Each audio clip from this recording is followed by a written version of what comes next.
पौराणिक कथा। जब माता दुर्गा ने एक तिनके से तोड़ा देवताओं का घमंड, एक बार देवताओं और दैत्यों में भयंकर युद्ध छिड़ गया। इस युद्ध में देवता विजयी हुए, जिससे उनके मन में अहंकार उत्पन्न हो गया। सभी देवता स्वयं को श्रेष्ठ कहने लगे।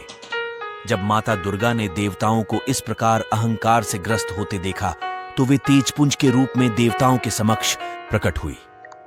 इतना विराट तेजपुंज देखकर देवता भी घबरा गए।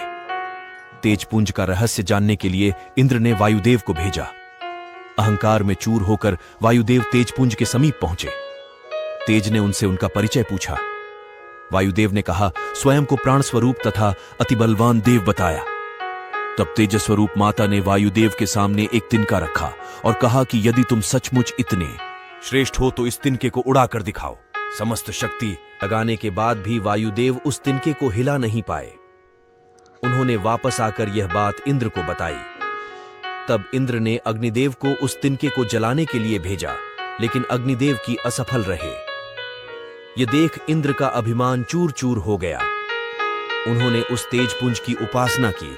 तब तेजपुंज से माता शक्ति का स्वरूप प्रकट हुआ। उन्होंने ही इंद्र को बताया कि मेरी ही कृपा से तुमने असुरों पर विजय प्राप्त की है। इस प्रकार झूठे अभिमान में आकर तुम अपना पुण्य नष्ट मत करो। देवी के वचन सुनकर सभी देवताओं को अपनी गलती का एहसास हुआ और सभी ने मिलकर देवी की उपासना की। जब माता पार्वती ने दिया शिव, विष्णु, नारद, कार्तिकेय और रावण को श्राप। एक बार भगवान शंकर ने माता पार्वती के साथ द्युत जुआ खेलने की अभिलाषा प्रकट की। खेल में भगवान शंकर अपना सब कुछ हार गए। हारने के बाद भोलेनाथ अपनी लीला को रचते हुए पत्तों के वस्त्र पहनकर गंगा के तट पर चले गए। इस बार खेल में पार्वती जी हार गई तथा कार्तिकेय शंकर जी का सारा सामान लेकर वापस चले गए। अब इधर पार्वती भी चिंतित हो गई कि सारा सामान भी गया तथा पति भी दूर हो गए। पार्वती जी ने अपनी व्यथा अपने प्रिय पुत्र गणेश को बताई, तो मातृभक्त गणेश जी स्वयं खेल खेलने शंकर भगवान के पास पहुंचे। पार्वती से नाराज भोलेनाथ ने लौटने से मना कर दिया। भोलेनाथ के भक्त रावण ने गणेश जी के वाहन मूषक को बिल्ली का रूप धारण करके डरा दिया। मूषक गणेश जी को छोड़कर भाग गए। इधर भगवान विष्णु ने भोलेनाथ की इच्छा से पासा का रूप धारण कर लिया था। गणेश जी ने माता के उदास होने की बात भोलेनाथ को कह सुनाई। इस पर भोलेनाथ बोले कि हमने नया पासा बनवाया है। अगर तुम्हारी माता पुण्य खेल खेलने को सहमत हो तो मैं वापस चल सकता हूं। गणेश जी के आश्वासन पर भोलेनाथ वापस पार्वती के पास पहुंचे तथा खेल खेलने को कहा।